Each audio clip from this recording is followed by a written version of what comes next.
Alrighty, I forgot my cane, so I hope I don't wobble too much. I figured I'd do a stand-up one for a change. That way I can kind of lean back and get my back feeling a little bit better again. Alrighty, I did this vlog and the mic wasn't working. So I'm going to use the room resonance with my voice. What I want you to do is I want you to answer this question for me. When you look in the mirror, who do you truly see? Who do you truly see? You know, are you striving for that perfection of looks?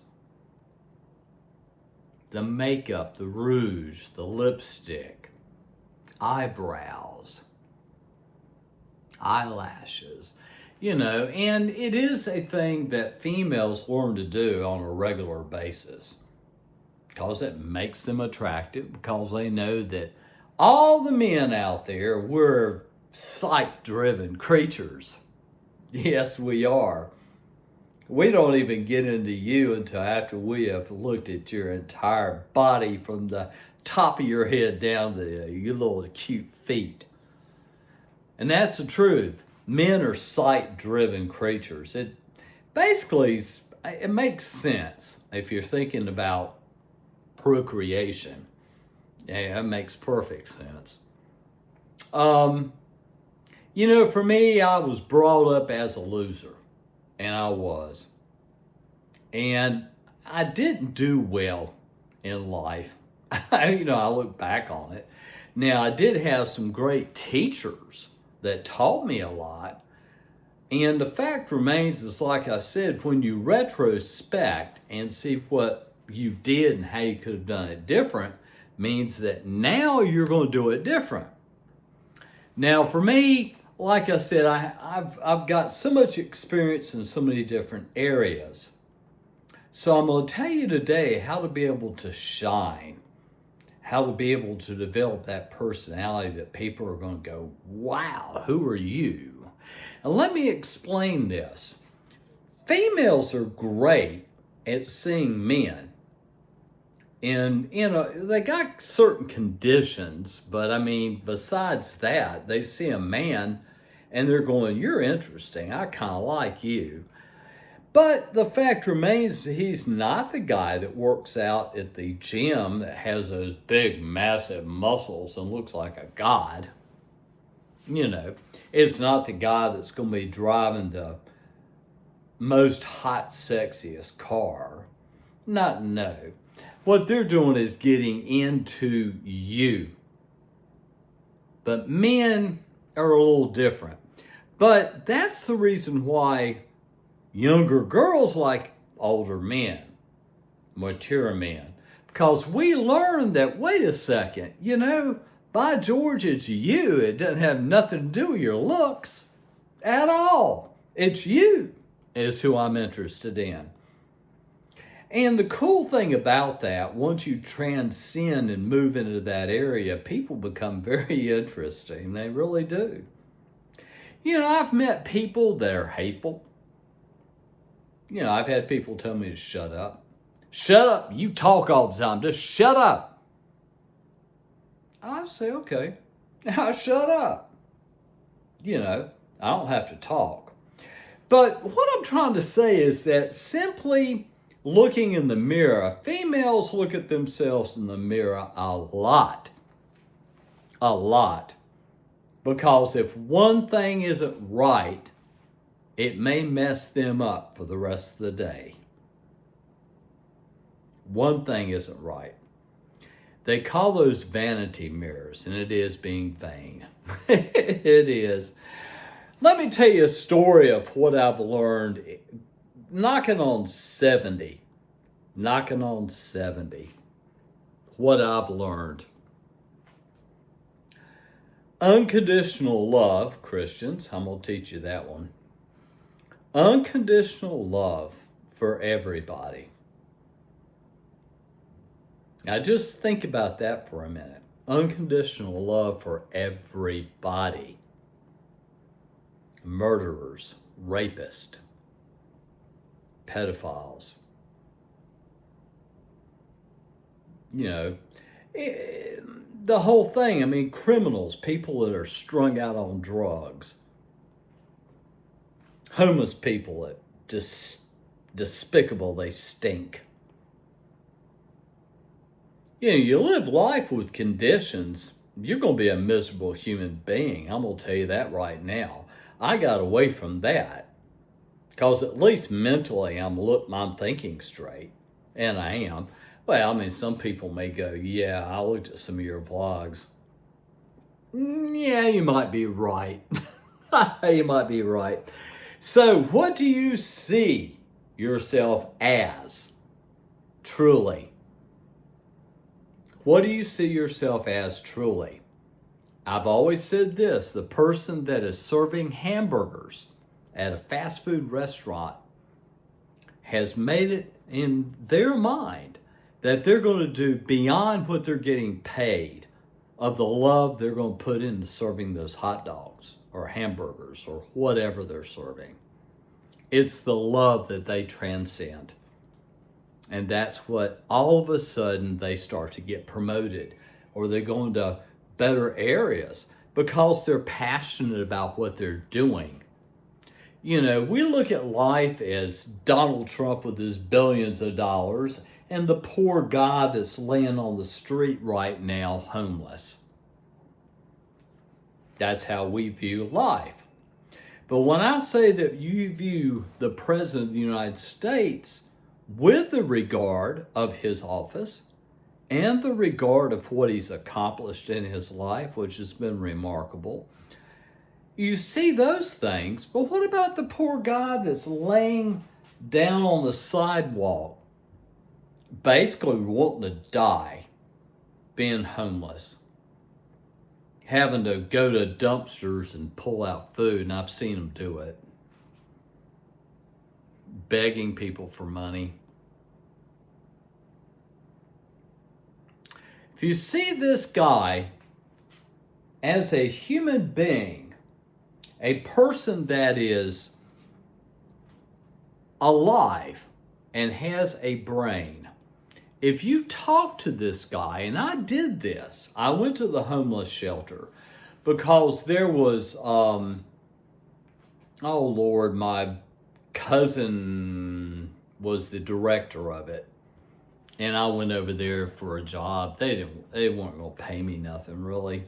Lord, I could work at McDonald's and make more money than what they're going to pay me. But I got in there and started talking to these guys, and they will amaze you on what they've done, who they know. You know, if just a hiccup happened in their life, it made them homeless, and they can't get out of it because when you're homeless, you're not marketable, you know. But I mean, for me, like I said, I began to see everybody as a beautiful person, and they really are. I have known two females that I had my friends going, why are you with her? I said, what do you mean? Ugh, God, she's awful, man. She don't look good. How many times have you heard that? But did you talk to her and get to know her and find out she's a very beautiful person? That's what makes a relationship last. Because really, as human beings, it doesn't matter what you look like. You know, you might have seen yourself in the mirror as the most ugliest person in the world, but that's just outside. I'm talking about inside. You know, if you have inside love, inside positivity, you feel good about yourself and the world around you every day, and you love life, and you love what you're doing, and you have passion. You're passionate at what you do. That will work for you, and it will. I'm going to end this because I'm thinking about, I draw tears to my eyes of a family, just an amazing family I'm not going to say who they are, but you'll know that she's very talented. She plays piano, guitar, violin, sings. What else does she do? And dance. Very good at dancing. Her parents are remarkable.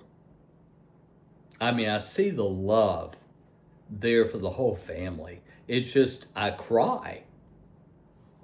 I cry. That's a type of childhood I think all kids should go into.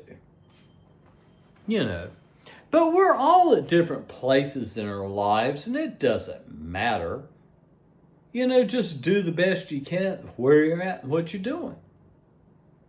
You know, are you giving your employer 100% of your work? Or let's do 150%. Because if you want to get promoted in anything you do for any company, they're looking at what you're doing for them. What are you doing for them? That's what they're looking for.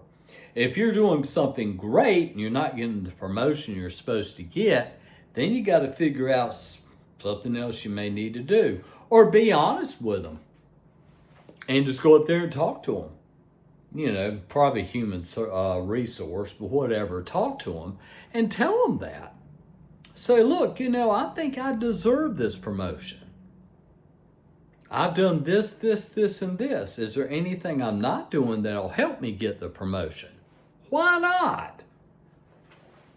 You know, but it is the fact that the person serving hamburgers at McDonald's or the person that is an entrepreneur making millions and zillions of dollars and has 4 mansions, 15 exotic cars, tailor-made outfits from the best in the world. Let me tell you this, that man that made those millions of dollars is a man that saw himself with a passion, something he wanted to achieve and do. So what about the poor person down here at McDonald's that's making diddly squat in income? As I've said before, and I'll say it again, if you're passionate of what you're doing and you're going to do it beyond the best you can every day in the way you present yourself at that job, let me tell you about that little girl there that was doing that. Let me tell you a little bit about her. What she did was to climb up the ladder of McDonald's. And now she owns franchises, 5, 6, 7 franchises. You see my point. And now you think I'm lying about that? Contact McDonald's and ask them if that story's true, and they'll say quite a few times, yes. It's passion. You're putting your passion and your love in what you're doing. And by doing that, all of a sudden, a company's going to go, we really like you. Would you like to be on the board? We like you. Okay? So it is the way you present yourself and the fact that you love everything and what you're doing and you have passion. Hopefully, parents, if you listen to me, you need to be very supportive, very kind, very loving in your relationship with your children. By raising them to be winners in life, but they have to find their passion. And if you never find your passion, you're going to be lost. My passion was music and dance. I did some dancing. I'm going to go ahead and end this vlog to say that, you know, you need to look in the mirror and say, who are you as a person? Christians, unconditional love. I want you to look that one up. Thanks for listening, guys. I'm just an old man that is trying hard. He's going to save some money up. Yes, he is. He's going to start promoting his vlogs. I'm going to be a social influencer. And I know little kids back there going, shut up, old man. You're just an old washed up guy. YouTube will never like you and you'll get no subscribers.